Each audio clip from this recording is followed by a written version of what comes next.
Hello, welcome back, hope you're all doing well. We are back in the PMDG 737-800 for another tutorial in Microsoft Flight Simulator, and today we're going to be discussing how we perform a VOR approach into roads on runway 24. So what is a VOR or NDB approach? Well, much like the RNAV, it's a non-precision approach, and we tune our nav radio to the VOR on the ground. But unlike, for example, an ILS, the VOR doesn't offer any vertical guidance, so we need to manually manage our descent and altitude, and our final approach is based on a radial course transmitted from the VOR. So that is the basic theory. Let's hop inside and get started.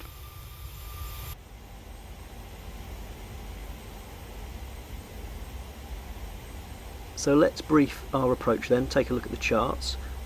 As you can see, our VOR is slap bang at the end of the runway, so we're going to be directly flying over the airfield, and then from the VOR on an outbound radial of 082 degrees to Texas, where we need to be at an altitude of 4,000 feet, before turning left at 13 DME to Charlie Delta 24, where we need to be at 2,000 feet, before starting our final approach inbound on a course of 245 degrees, where we'll cross Foxtrot Delta 24 at 8 DME, ready for our final descent.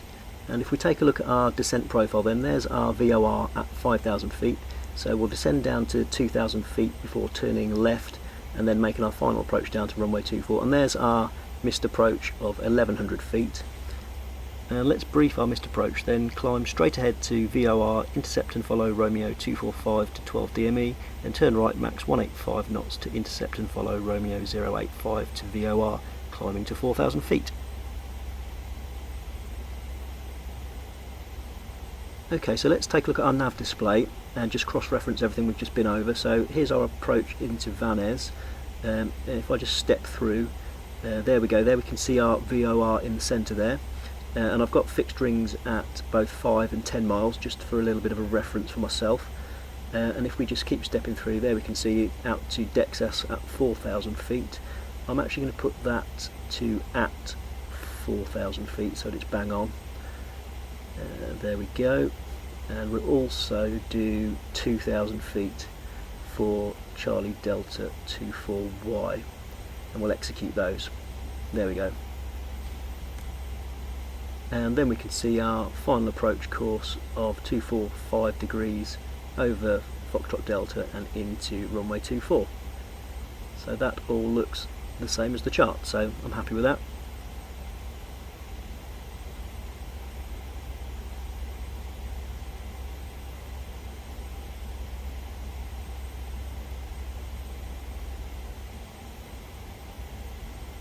Okay, let's take a look at the nav radios then. I have those both pre-tuned to the VOR on both the pilot side and the first officer's side. So if we take a look at the charts, there we go, we need to be at 108.6 and 108.6, so I've got that tuned both sides.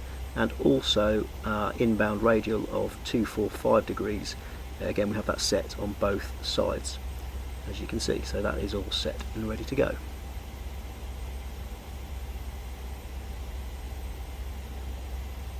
Okay, let's swap the nav display to map mode, and we'll just bring the range in a bit as well. There we go. Right, we need to start thinking about our descent then, so let's pop our first altitude of 2,000 feet into the window. So we'll just wind that back down to 2,000. There we go. And we're going to pop the plane into VNAV mode so that it descends by itself. And I like to have speed intervention mode selected as well, just so I can see where we are on the speed and just manage it as we go along. So that's all looking good. And in the Boeings, always remember to keep our heading bug aligned with our course as well. So let's spin that round to what are we, 082 degrees. There we go. I'm not sure what this blue laser is flying across the nav display. It's obviously some kind of bug with the missed approach there, but I don't think it's going to cause us too many problems.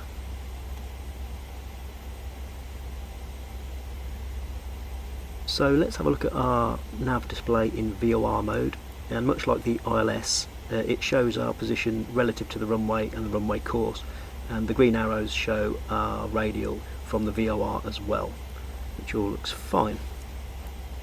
Right, so we're just approaching 8 DME to the VOR now, so we should be able to see the runway pretty soon.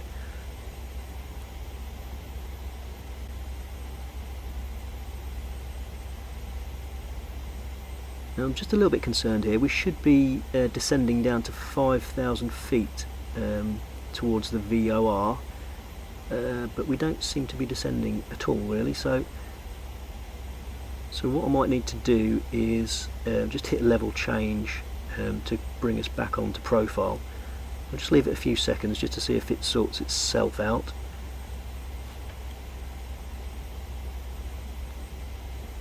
No, we still seem to be locked at 6,000, so I'm going to hit level change to bring us down back onto profile, and I'm also going to wind our speed back a little bit.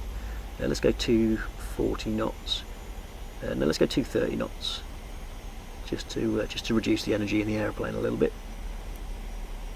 And I've just spotted the issue. I have still got 6,000 feet set in the FMC for our VOR, so it's my error completely. So that's why it's always important to monitor these things, and we've been able to get the plane back down to where we need to be. So once we've got it down to 5,000 feet, I'll pop it back in VNav. And I can just see the airfield below us, so let's hop outside and take a look. Look at that. How cool does that look? So that's runway 06 below us at the moment. We're going to carry on our course of 082 degrees all the way down to 4,000 feet and banking left, continuing our descent down to 2,000 feet and then turning all the way round and back on ourselves to land on runway 24. And directly in front of us now we can also see Rhodes Old Town, and we'll get a much better look at that out of the window as we get a little bit lower and check out the harbour and all that kind of good stuff. But for the moment, let's just have a look at this wonderful Ryanair livery. The Ryanair liveries look way better now. PMDG have updated the liveries. It's the blue is much more accurate than it used to be. Okay, so we have a master caution. That's probably an unscheduled descent, so yeah, we can just clear that. That's all fine. And we're now back on track with our altitude at 5,000 feet, so I'm going to pop us back into VNav, and we should now continue our descent automatically all the way down to 2,000 feet now. And we're just about approaching 8 miles to our waypoint at Dexas, where we need to be at 4,000 feet, and we'll be turning left with a max speed of 230 knots and continuing our descent down to 2,000. But in the meantime, let's do a little bit of sightseeing and check out Rhodes in all its glory. Look at that. That is the Old Town and Harbour area. It's really, really historical actually, Rhodes Old Town. I mean, I have been there quite a few times on holiday, and I can thoroughly recommend it if you're looking to do a Greek island. I mean, I don't work for the Greek Tourist Board, just point that out, but it is one of my favourite holiday destinations. As you can probably tell by all the Greek flights on my channel, I absolutely love flying around this part of the world. Okay, so back to monitoring our descent then. I'm going to start by winding the speed back to 230 knots, which is our speed constraint for our turn. And we can also start thinking about engaging our first stage of flaps shortly, just as we approach the turn.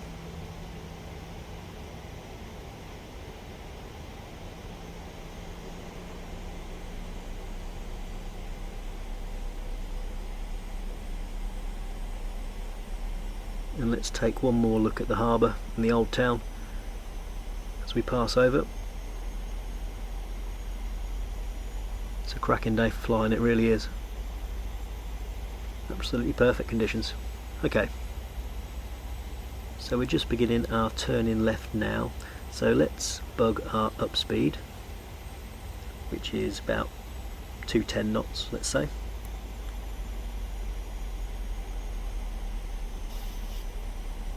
And let's go flaps 1, and again let's match the speed bug as well, down to 195 knots.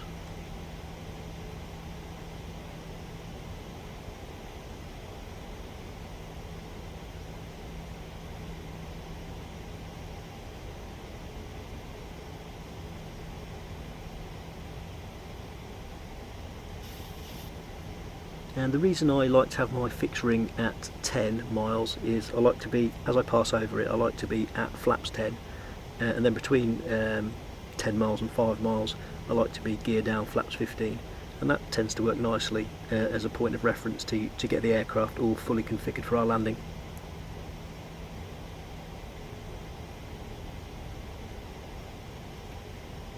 And flaps 5, and again let's match the speed bug down to 170 knots.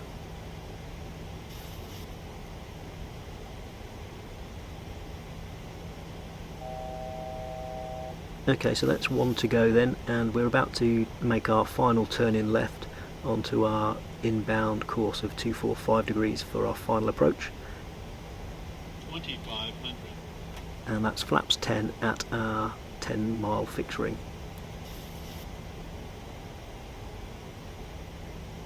And there we go, there's the harbour and the old town again, and our airfield is just on the next headland over, just in the distance.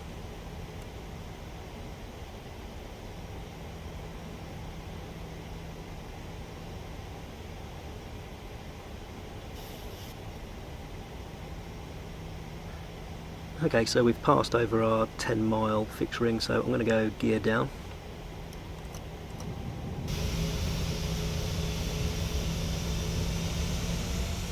Check that out. Very cool.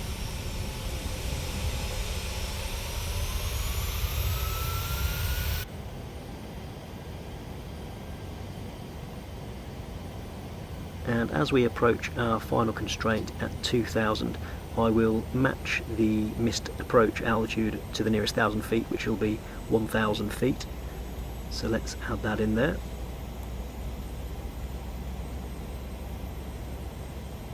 So we're still in VNAV and speed intervention, which is correct.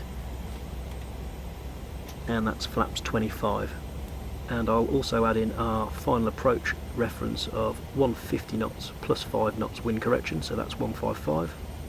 And our final stage of flaps, flaps 30. And we have visual on our runway directly in front of us there. And what we also want to do on a VOR approach is cross-reference some DMEs and altitudes across that centre band there. So if we just have a look at our nav display, and we're currently just passing over the 8 DME mark, and at 7 DME we need to be at 1678 feet. So I'm just going to keep monitoring the bottom left of the nav display just until we get down to 7 DME.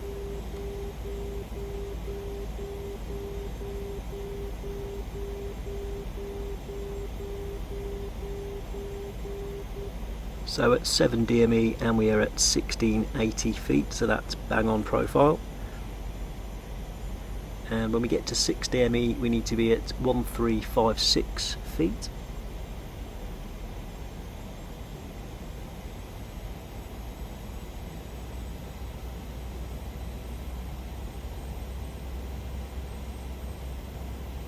And we're now at 6 DME and our altitude is 1360, so I'm pretty happy with our rate of descent, so I'll get rid of the charts and we can focus on our final approach. Approaching minimums. Right, so I will disengage the auto thrust now, and autopilot disengaged, and my controls.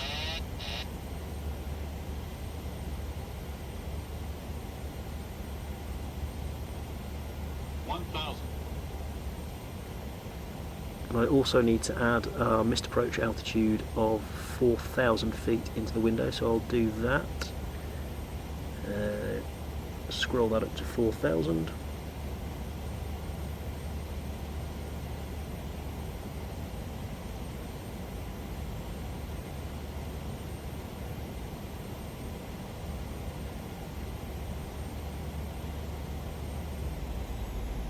And let's just reduce the throttles a touch.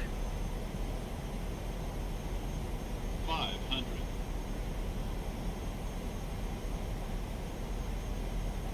400.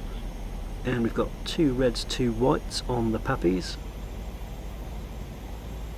300.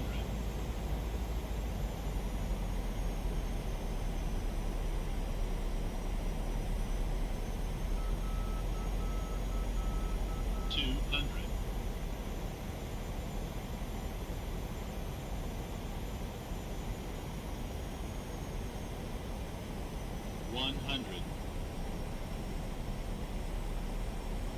50. 30. And looking to the end of the runway 10. and hold our flare. And we are down, so full reversers, auto brake kicking in, and let's hug that centre line.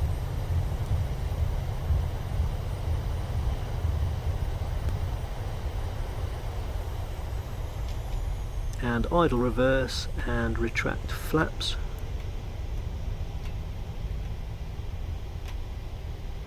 Auto brake off and manual braking. Okay guys, welcome to roads.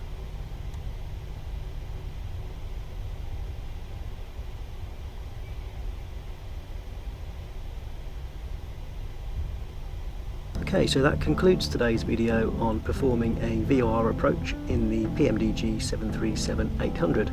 I hope you found it interesting, maybe you learned something new. If you did, give it a like, subscribe, and I will catch you in the next video. Thanks very much for watching. Bye bye.